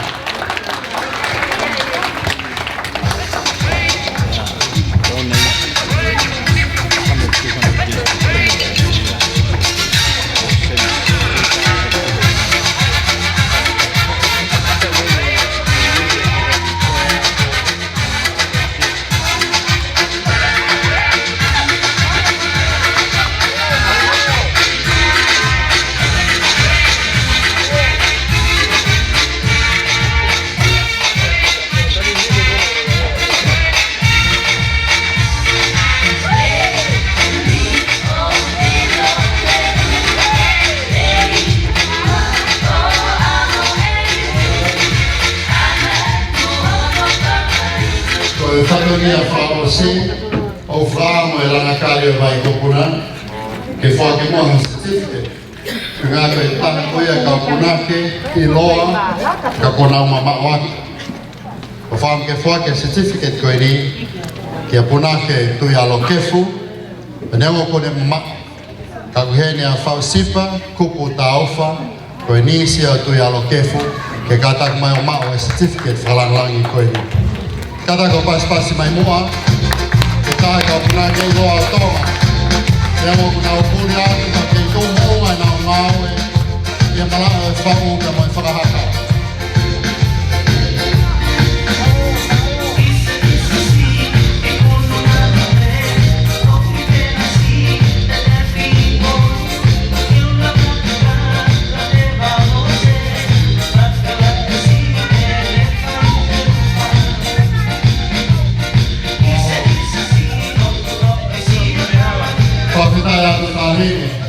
Kalau dia fahamah, naik hohara sefit Puna, total mampu. Kata kau terpaksa si mai, ai faham fahamlah, ai tahu kata mana, kalau kata kau membuatnya, ai certificate kau ini naik fahoko.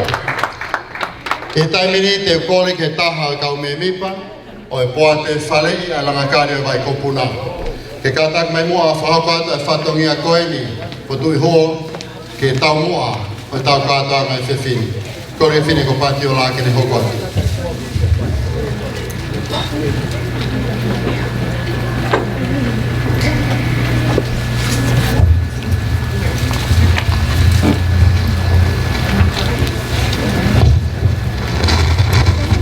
Tulou! Tulou! Tulou moi hei lala! Tangi-tangi o Latu palas. Kita ini ko Princess Angelika Lātūfuipeka Halaevalu mata Napua-o-Kalani tua Tuku'aho whakapoe o ku efi a mamania he fia ai whanau ai Langakali o vai Puna pēr nau si whakaamu ke paki hifo ai kasmolasia ke tau mo ya homo no mahuinga ke fai atu se ona fatongia ka koe na pena ofa po Tuku'aho pe mo lot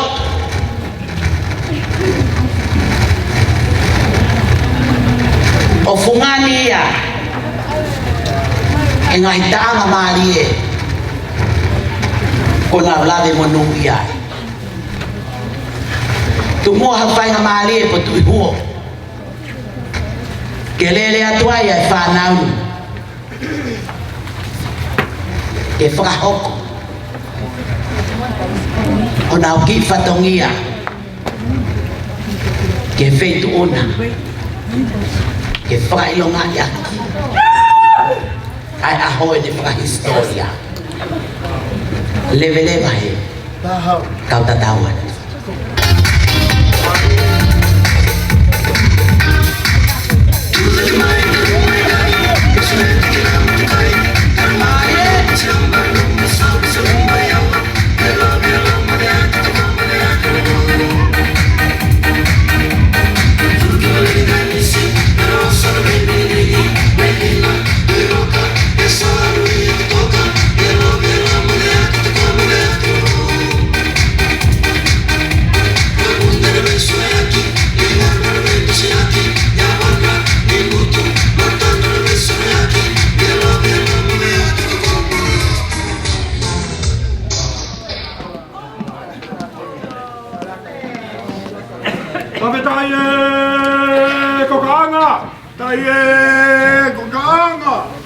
Pavetaye Katoliki vai. Taye Katoliki vai. Pavetaye ngawe. Taye ngawe.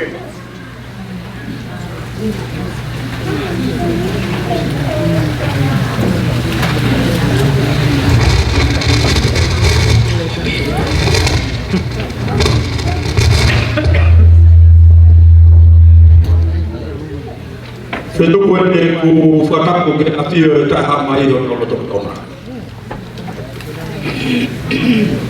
E whakaku e li ke haisipe o tu ki te o mea e ko ki koto. E tau e pene ke aho ni ko oso mea taka. E ki heni whare o haa moi oso. E kaki whare. Tumoga atu ki whamaro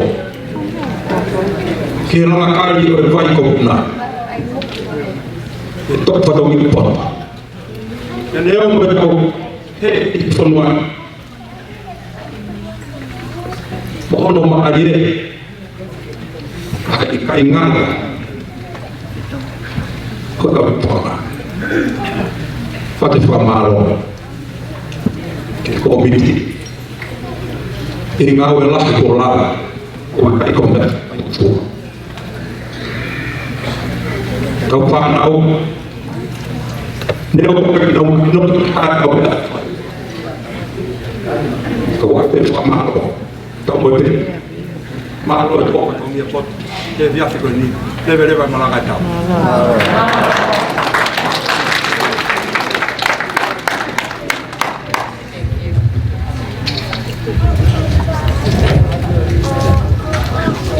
Whawawa te pēr whamaro pa tui hoa, he mau taimi mo ki Mantolo. At this time, I would like to call upon Mrs. Christina Perino to share a few words with us. And she's here as the representative of the Redwood City Pacific Heritage officials. Kata ko paspasi mai mua e tō taha koe ni, ko Christina Perino, Wine heri ke pōpō ke tau ngāwe, e te kore pekai po tui hoa, ke te whakakata e whatau kei i whau ngau i heni ai. Ka tā katoa paspasi mai, Mrs. Christina Perino. Thank you. Your Excellency, Princess Angelika, thank you so much for having me here this evening, and thank you everyone for the lovely evening. I am delighted to be here to share with you news that Art of Taluga will participate in a May 2000 event to be held at the Redwood City Library. Recognizing the rich past and heritage of Pacific Island nations, Celebrate Pacifica will extend the school's outreach to local youth and families while educating the local community. Events like these mean a great deal, furthering the preservation of heritage arts, as well as cultural understanding, and for that we are extremely grateful. It has been my honor to be here tonight, and we thank you.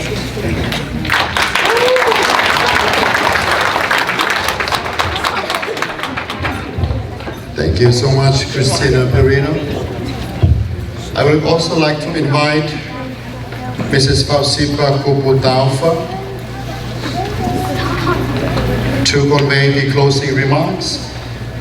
And she's representing Seini Kaufusi's choreographers. Qualifying a Marikoni Potuho, Kiwango Kia Pausipa Kuputaufa, Ketongia Pe Fatongia na Aloe Ahon, Kifamalo Ia Koloa, Tamau Taini, Tamataine Princessi, Ifrange Yo Efefini, Tuafa.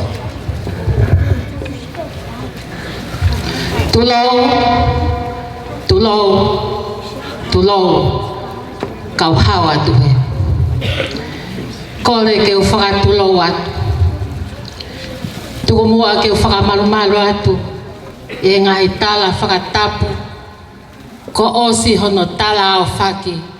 Kamata aki ai whiwi angari. Kai pui ange he pia moe fui lupe. Paula isa o fukutoa ko hangai toke lau. Tahine prinsesi Lātūfuipeka Halaevalu mata'aho. Potui huo ka umaa katoa ki toafa. Pia moha atau fonua. Talangata ya te kita o whai ki tua mamao. Te ria na iai ha whakahauha. Tae whiunga. Tae tāu. O i kahi tuha ia pia moho o mea. Pia ko kore whakapole mole atu. Tupe moa ke hufanga atu. I he tala kakato o he tala malu e lotu. Pia moe whanua. Ko tū he whiawhini ke whakakato e whatongia ko kou nai kita ke whakakato. Whinemotua o whahoa a hange pe ko mōmea, whausipa kupu, takai whala ke o tu mōmu a pia moe hala mo te alona. Ko whineiki ko whiao moe waha kefu, ko no tuonga ane atu i alo kefu. Tako tui o me pehe e punake koe ni, ke o lere mai, o whahoko atu e whatongia koe ni, ke whakafofonga i atu, po tui huo, ka maa katoa ki toafa, ai punake kotoa pe o e i kare, o tokoni, ki he founder, o e Langakali, o e Vaiko Puna, Seini ki walu kaufusi.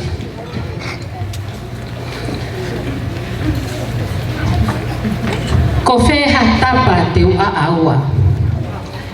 He o ku whiawhia ho maulo tō. Wale ho maulo tō ke whakamatala. Ai mau whiawhia i he awhi tau lalo. Pea lau maare lelei ai tahine kane mea mai o tō e koloa. O e Langakali, o e Vaiko Puna. Maulau koloa ai, maulau monu ia, maulau taha puaki, i he koloa whaofa o ke hanga whakainasi aki ai Vaiko Puna. Ko whaopeke lava mai a Seini ki walu kaufusi ki loto ki he.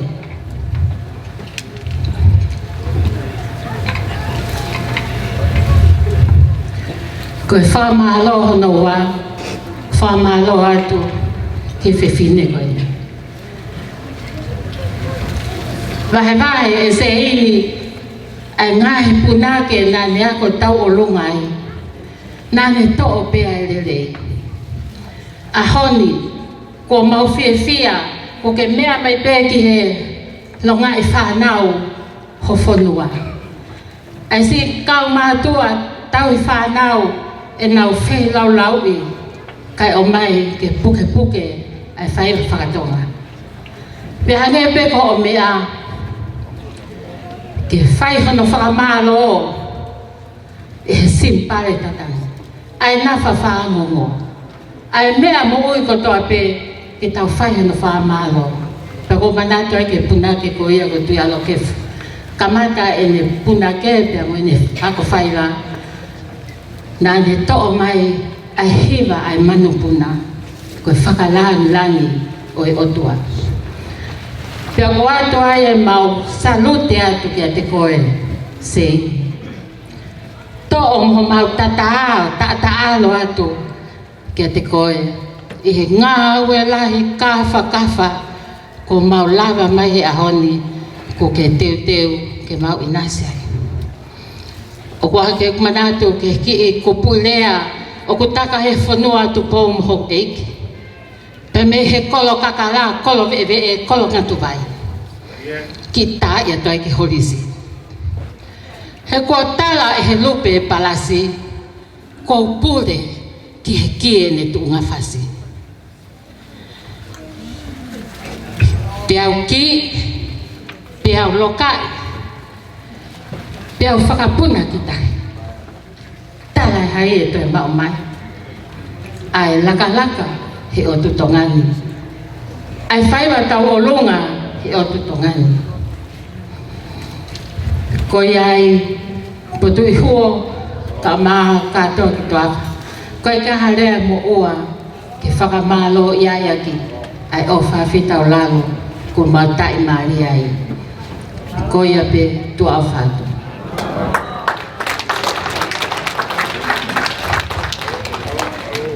Ko e whatongia whamano e, maunga kotoa tepe potui huo, ka tungmoa ke tau whakaosia. Pe te whawhea piso pe mataere, ke kātak mai a whatutuku a kātoa ngani. Ka hiri a kāinga, ka hiri ke res tuku e o a te whaswa whanua a Tonga, e ko whawhea ke mō lava haki. Ki mō pe tok liwaki, tok mea e tahine prinsesi whawhalanglango tau kātoa ngā. Malo, ka kore ke piso pe mataere ke ne whaos. Ke tau lotu whakataha. E o tua o mau tamai whakalange a Fiona. O mau e lota honga ia mo fia he hoa koen. Mau lono ku mai ai mau le wharen. Mea hen mo tahine prinsesi. Koe mau kau ngā kau i he kātoanga. Ne whakaosinga ia i he whiawhini. Ko kātoanga no whauwhau, mo whakamanatu ho mau whau ngāpa, mo mau tuku whakaholo. Aia nei ai whenga maari e me mea kia e tahine prinsesi. He kei puke, a fufula, pia puke, ai urunganga, ho mau whaunga, mo mau tuku whakaholo, ke e kinaki ia ki ai whanau na more, ai ngai koloa mau inga kwendia ki mau toro. Ko mau au isi au mai ni ki he whausinga i polo kalama, pak mau e loto honga ia mo e fia. Aki nau tolo ko toa pena, nau whai ngahi alanima, mo ngahi tokoni, mo ngahi pou, ngahi mea whakapaanga, mo ngahi mea molare whakamea whakatua sino ke lava ke pou ke polo kalama koe ni. Oua na hoko e nau ngai toko ni mo nau ngai pou ko hamea ki whakamasiwa te nau ko. E hoko pe ia ki ha maringi a ngai hanai kāpua ka te kina tō o hiko nau loto aki o mau Tonga o mau fia he oua koe ni. E aha mau mātuku i he whiawhini ke ki lāko i fia pēr mai ki mihi he loto parasi. Tahini prinsesi, e kei whahawhia e mea ki pitu ne mea mai mea e. Pea whahawhia ki mauto, tu mai ho lau maari ki tamonia ki mauto, ke mau lawa, ke mau hao, ke mau whokia ke ngai whitu, ke mau lawa mai mea e. Tuku mua ai lau maari e ki a whini ke mau sio, ke mau wakai ki ai. Ke lawa ke mau torutai pe, mau rofo, i whonuani ke kakai Tonga. Lau ke mawako ko ngā ke ngahi whaina, no ngahi taanga ko toa pio ke mawako me he ngahi. Whamalo ki puna kea mo ni komiti, mo ni kau ngāwe, mo nau tolu na nau hangau mai e ngahi musika, me ngahi hiu, mo ki nau tolu ko toa pena nau whai ngahi mataki, a ki mau tolu he ngahi. Mau whakamalo, ko hiko nau ngahi tareriti, o lava i ke mau whiwhia e he ngahi. Ka mai he wani, ko ke awhio mai.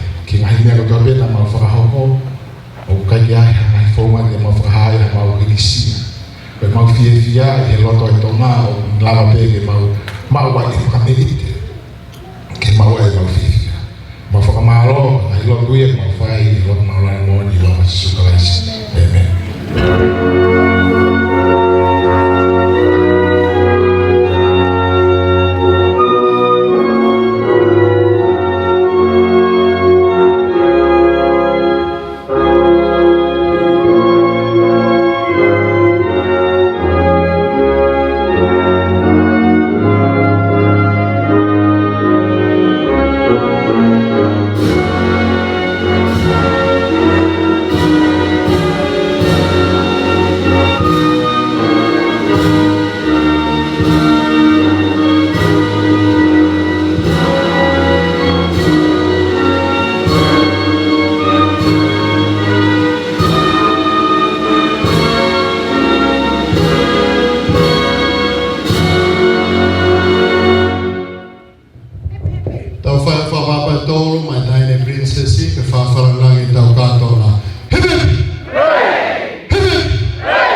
Lātūfuipeka ma kau takilot me ngai whamawaka ke na te fuaheni. Hepe! Hepe! Tau whai o whapaapa I taha, pai no ngai whanau whiwhiri kuna uloto lahi e whai ari e showcase o e whiawhiri. Hepe! Tuk mai whas, ka tau whamalo ia mea e tahi.